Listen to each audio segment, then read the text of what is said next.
La promesa del presidente electo de Estados Unidos, Donald Trump, de retirar a su país del Tratado de Asociación Transpacífico de Cooperación Económica, el TPP, es parte de su plan de trabajo luego, para los primeros días de su administración, ahora que llegue a la Casa Blanca el 20 de enero. Dijo que el TPP era un desastre y que en su lugar va a renegociar y negociar nuevos acuerdos bilaterales. Pero, ¿qué es el famoso TPP? Es un acuerdo de libre comercio negociado por 12 países: Australia, Brunei, Canadá, Chile, Estados Unidos, Japón, Malasia, México, Nueva Zelanda, Perú, Singapur y Vietnam. ¿Qué los une? El Océano Pacífico. Y en conjunto representan el 40% de la economía global. Además, conforman un mercado de 800 millones de consumidores. Representan un mercado de 100,000 millones de dólares.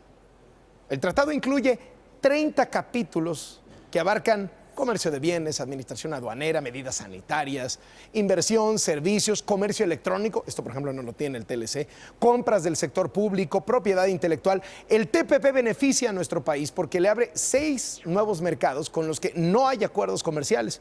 ¿Cuáles son? Australia, Brunei, Malasia, Nueva Zelanda, Singapur y Vietnam. Los sectores que serían impulsados son el de automotriz y autopartes, textil y vestido, que está muy golpeado por la presencia de China, productos agropecuarios también. El vocero de la Casa Blanca, Josh Earnest, dijo que era una tragedia la salida de Estados Unidos del TPP. Aseguró que sería una oportunidad perdida para su país porque hay naciones interesadas en continuar con el acuerdo comercial sin la Unión Americana. Señaló que eso tendrá efectos negativos porque empresas y trabajadores van a perder acceso a nuevos mercados. Algunos de los países que conforman el TPP proponen modernizar el tratado. Otros afirman que el acuerdo comercial puede continuar sin los Estados Unidos y así sumar a más integrantes. As it's currently structured, is that there is opportunity for other countries to join. So, for example, if Indonesia wanted to join or if China wanted to join, and we have the option, as I said, of looking to drive the TPP forward without the United States if that's what came to pass. But the United States isn't an island, you know, it can't just sit there and say it's not going to trade with the rest of the world. So at some point they're going to have to give some consideration to that, but naturally we're a bit disappointed. Está en la línea el secretario de Economía del Gobierno Federal, Ildefonso Guajardo. Muchas gracias por tomarnos la llamada. Muy buenos días. Buenos días, Carlos. Qué gusto saludarte. Ya anunció Trump que se va del TPP. ¿De qué tamaño va a ser el golpe para México? En el caso del TPP, Carlos, de los 11 países que estábamos en la negociación, además de Estados Unidos, afortunadamente 5 de nosotros tenemos tratados bilaterales bien establecidos. O sea, Perú tiene un tratado, Chile tiene un tratado, México y Canadá tienen el trilateral, y en ese caso tienes obviamente pues, el mercado más importante del TPP sigue siendo los Estados Unidos.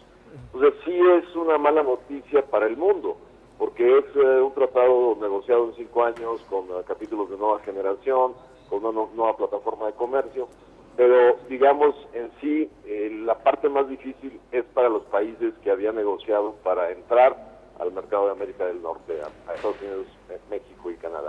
Secretario. Sí. No, adelante, perdón. El tema básico de por qué es una mala noticia es porque nos permitía integrar cadenas de valor en América del Norte para competitivamente exportarlas hacia Asia y nos abriría nuevos mercados, nos profundiza el mercado agrícola con Japón. Por eso yo ayer declaraba que es fundamental que los 11 países tomemos una decisión de qué queremos hacer hacia adelante. Continuar sin Estados Unidos o profundizar en bilaterales apoyados en la negociación que ya hicimos. Sí, pero digamos, parte fundamental del TPP es Estados Unidos. Si se va a Estados Unidos, México, ¿se queda en qué sentido? ¿Se quedaría en bilateral? Pero déjenme expresarles. Empecé diciendo que afortunadamente nosotros estamos en el mercado de América del Norte. Lo que a México le falta para integrar su estrategia comercial es una estrategia de vinculación a través del Tratado de Libre Comercio con Asia. O sea, estamos integrados con Europa a través del Tratado con la Unión Europea, con Alianza Pacífico en América Latina, al norte con Asia. México necesita un esquema estructural de integración con el continente que más crece en el mundo. Ya sea el TPP, sea transformado en bilaterales, o sea, Alianza Pacífico extendiéndose rápidamente a incluir los países que nos interesan. Porque además, secretario, China tiene el plan B que se llama Asociación Económica Integral Regional, a la que México podría eventualmente sumarse y entonces ponerse del lado de los que parecen los ganadores, o sea, los chinos. déjame decirte que efectivamente tenemos opciones. Una opción muy interesante es partir de la plataforma que creamos en Alianza Pacífico, que es un acuerdo más ambicioso en materia de liberalización. Lo que pasa con el RCEP, que es este proyecto que hace ASEAN, 11 países de ASEAN, de Asia del Sur, con China y con la India, es que debido al esquema proteccionista de India, deja una tercera parte del universo arancelario sin apertura. Entonces tiene un nivel de ambición no tan dinámico como el que hicimos en Alianza Pacífico. Entonces a nosotros nos interesan acuerdos que realmente tengan un alto grado de ambición. Secretario, independientemente de que el TLC continúe siendo pues la norma, digamos, que rige las relaciones económicas en América del Norte, no dice lo contrario, si es que Trump no dice lo contrario, sí hay temas fundamentales que se trataron en el TPP y que no están incluidos en el TLC, por ejemplo, el asunto de derechos digitales, toda la parte de economía digital.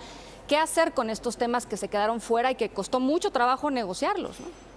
De hecho, una parte importante que se hacía a través del TPP era la modernización indirecta del Tratado de Libre Comercio de América del Norte, porque como el Tratado NAFTA no ha sido revisado, actualizado en más de 20 años en capítulos estratégicos, sí ha habido ajustes en reglas de origen, pero no se incluye comercio electrónico, no se incluye cómo proteges a las nuevas patentes en la medicina biotecnológica, no incluyen muchas cosas que hace 20 años no existían o no eran relevantes. Entonces, sí hay un espacio para tomar del TPP cosas importantes y modernizar más.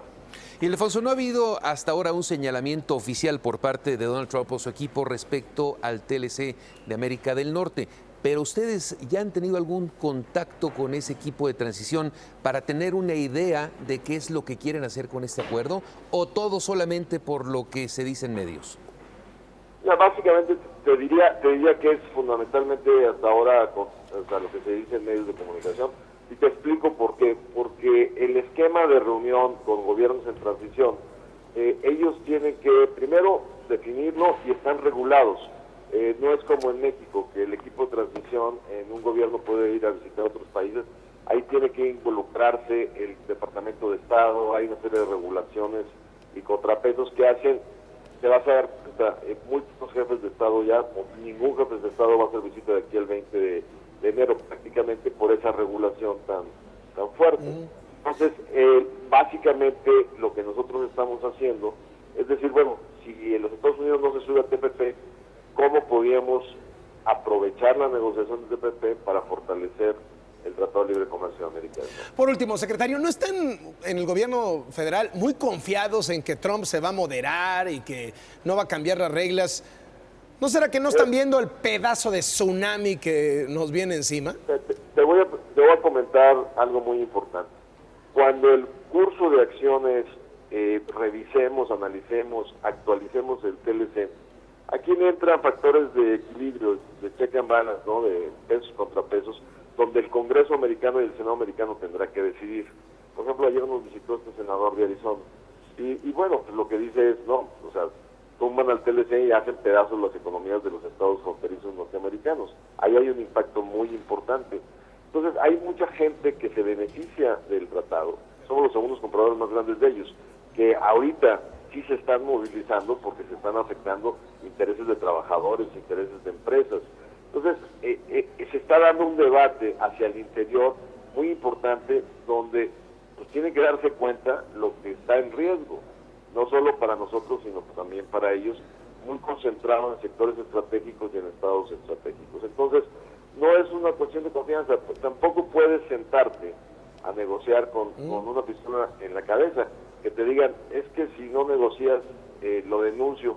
Bueno, pues nadie, a nadie en su sano juicio le conviene sentarse a negociar de esa forma. A Trump está poniéndole a México una pistola en la cabeza. Pero yo te diría que hay que evaluar si a través de toda esta reflexión están dispuestos realmente a denunciarlo. Yo creo que más bien lo que les interesa es mejorarlo, y mejorarlo con una visión de cómo, por ejemplo, frente a otras regiones, nos integramos más, generamos más cadenas de valor, hacemos mayor generación de empleos en América del Norte. O sea, hay que leer fino, porque también hay muchas declaraciones en donde dices tú, bueno, básicamente dicen, vamos a sentarnos 200 días, analizarlo. O sea, el TPP dijo, el primer día que voy, le voy a decir que el TPP está muerto.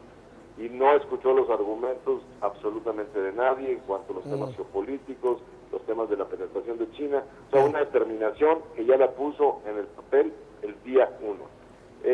Yo creo que el mensaje para la región es, veamos cómo mejoramos el acuerdo a través de capítulos, modernización, fortalecimiento en América del Norte, y hay que buscar una vía que sirva para ganar. Muchas gracias, secretario, y muy buenos días. Y Alfonso Guajardo, el secretario de Economía.